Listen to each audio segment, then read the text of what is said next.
Stop les amis, arrêtez tout ce que vous êtes en train de faire. Suzuki vient de nous faire une énorme annonce. Il nous avait donné rendez-vous aujourd'hui, ce vendredi 4 juillet 2025 à 10h30 avec un post Instagram mystérieux qui circulait depuis quelques jours montrant une boule de billard avec un 8 en son centre. Ce post qui nous narguait un petit peu. Et bien ça y est, l'information est tombée et Suzuki vient officiellement de révéler les nouvelles GSX 8T et 8TT.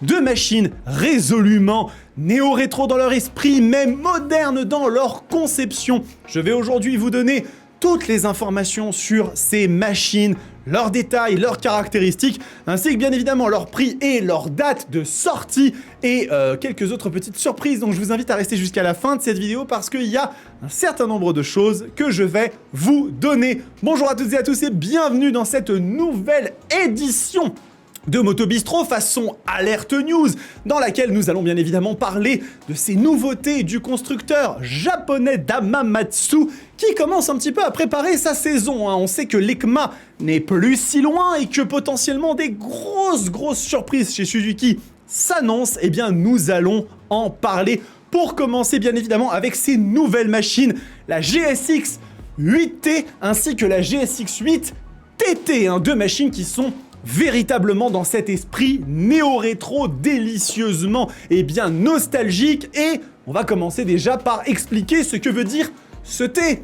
Parce qu'on a la GSX 8S, on a la GSX 8R, mais en quoi consiste ce T? Eh bien le T signifie timeless, qui veut dire intemporel, et pour la GSX 8TT, ce n'est pas la GSX 8 timeless, non, c'est la GSX 8 Timeless Titan, le titan intemporel. Donc ce sont des noms qui sont bien évidemment assez lourds en termes de signification et de symbolique, et on comprend bien que l'intemporalité, eh bien c'est le maître mot sur ces machines. Donc voilà, si on passe rapidement sur la description qu'on nous donne de ces motos, chaque sortie avec la GSX 8T est la promesse d'une sensation excitante, car lorsque se rencontre un style iconique et intemporel, un moteur bicylindre nouvelle génération, un niveau d'équipement et de finition premium, prendre le guidon de la 8T devient synonyme de liberté. Et donc on comprend bien que cette machine, eh bien son idée, c'est vraiment d'aller s'inspirer du style des années 60 et 70 chez Suzuki, réservoir fait de lignes fines et incurvé rappelant la Suzuki T500, et offre une bonne prise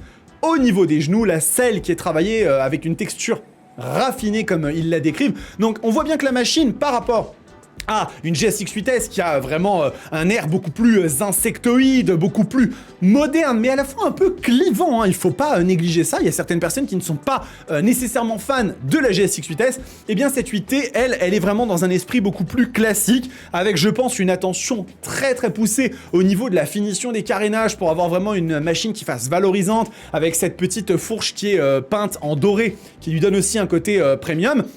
Au niveau de la technologie, on reviendra, mais les deux sont dotés de la même chose, avec le Suzuki Intelligent Ride System, donc avec notamment du Ride-by-Wire, la sélection du mode de puissance, le Quick Shifter Up and Down, le Low RPM Assist qui permet d'avoir une machine qui à bas régime est un peu plus facile à manipuler. C'est exactement ce qu'on retrouve sur les GSX 8S et 8R. On a donc en fait sur cette moto une combinaison de modernité et de tradition, on va dire comme ça, avec du coup le châssis de finalement la GSX 8S. Donc on a un châssis en acier avec une géométrie qui est vraiment très bonne, que ce soit sur la 8S et sur la 8R, c'est une machine qui a toujours donné satisfaction.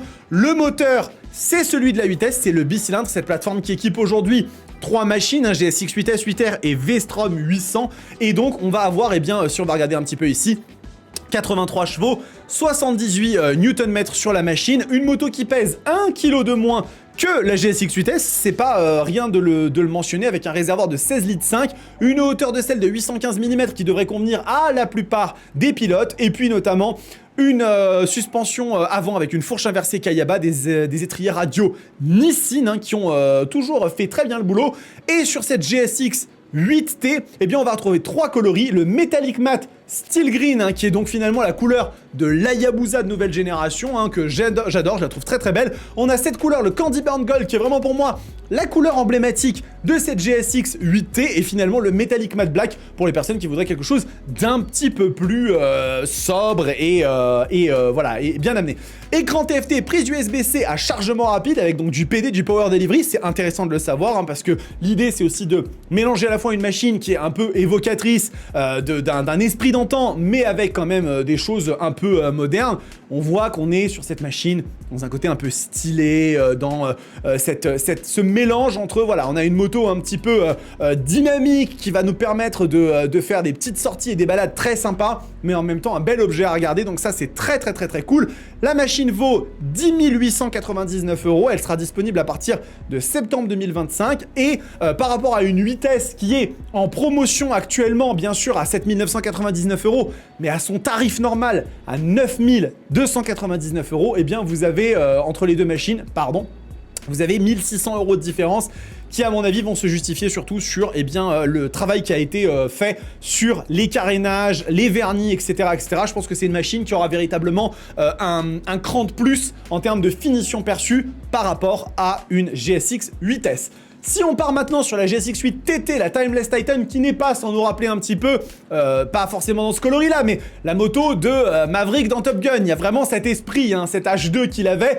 Je trouve qu'on est vraiment dans cette filiation, voilà, dans l'esprit des machines de course Suzuki des années 70 et 80. Et donc là, on est vraiment sur une moto qui est, elle aussi, très sympa en termes de look, en termes de visuel. On voit vraiment que le style a été mis en avant par Suzuki sur cette moto. L'idée, c'est vraiment d'avoir cette sensation des machines un petit peu de course des années 60-70, comme ils le disent. Au niveau des couleurs, si on regarde, on en a deux qui sont proposées.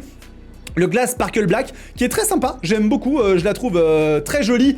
Mais ma préférence va quand même à la Pearl Matte Shadow Green, qui est vraiment magnifique. Je pense d'ailleurs qu'ils se sont peut-être plantés, parce qu'à mon avis, Pearl Matte Shadow Green, il n'y a pas de vert ici. Donc à mon avis, ça c'est plutôt le Glass Sparkle Black. Et le Pearl Matte Shadow Green, c'est celle-ci. Bon, c'est pas grave, hein, mais voilà. Et en termes de caractéristiques, on va retrouver à peu près la même chose que sur la GSX 8T. Simplement 1 kg de plus, parce que la machine a un petit peu plus de carénage. Et cette tête de fourche qui vraiment...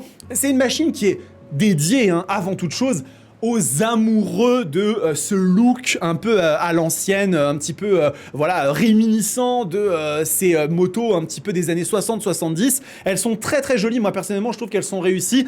11 599 €, là on est sur un tarif qui est un petit peu plus élevé, avec un travail un petit peu plus poussé aussi sur les têtes de fourche des machines, etc.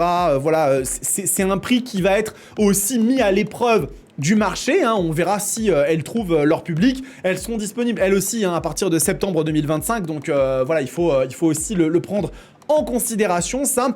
Et bien du coup, ces machines-là, les amis, pourquoi est-ce que je vous garde jusqu'au bout? Je vous ai dit de rester jusqu'au bout. Et bien tout simplement parce que ces motos, je vais aller les essayer. J'ai été invité par Suzuki France pour aller aux essais internationaux des nouvelles GSX 8T et 8 TT en Slovénie en juillet. D'ici, et bien tout simplement une quinzaine de jours, donc je serai très bientôt en mesure de vous dire non seulement ce que ça donne, hein, un petit peu en ressenti, en roulant avec, mais aussi de regarder ces machines de plus près et de vous donner mon opinion sur est-ce qu'elles valent leur prix finalement, cet écart de prix, est-ce qu'il est intéressant, est-ce que les machines de près sont qualitatives, elles sont belles, elles ont une belle finition, donc tout ça, ça va être très intéressant, bien évidemment. C'est de nouveautés et bien évidemment qui préfigurent d'autres choses qui peuvent arriver. Certains parmi vous peuvent se dire « Ah, c'est dommage, on attendait quelque chose peut-être d'encore un peu plus surprenant. » Mais je pense que Suzuki va commencer maintenant un tunnel, en fait, d'annonces jusqu'à l'EICMA 2025, où à mon avis là il y aura un véritable feu d'artifice, mais ce n'est que mon opinion et mon avis, hein, bien évidemment. Si Suzuki n'annonce rien à Milan, ne me tapez pas s'il vous plaît, mais je pense vraiment que le constructeur d'Hamamatsu est sur une très bonne lancée. Ils sont en train de remonter très fort au niveau de leur image de marque et surtout des machines qu'ils proposent, donc ça va être extrêmement intéressant. Et donc les amis, en attendant, n'oubliez pas de vous abonner à la chaîne, c'est hyper important de soutenir un petit peu comme ça le travail que je fais. C'est la meilleure signal que vous puissiez envoyer. La petite cloche de notification pour bien sûr être mis au courant de toutes les vidéos qui sortent. Et le like et le commentaire aident à référencer et aussi à en savoir un petit peu plus sur vous. Et moi, connaître ma communauté, c'est très important pour moi. Donc voilà les amis, en attendant, prenez soin de vous, kiffez vos bécanes. On va très bientôt se revoir pour parler de ces GSX 8T et TT. En attendant, ciao!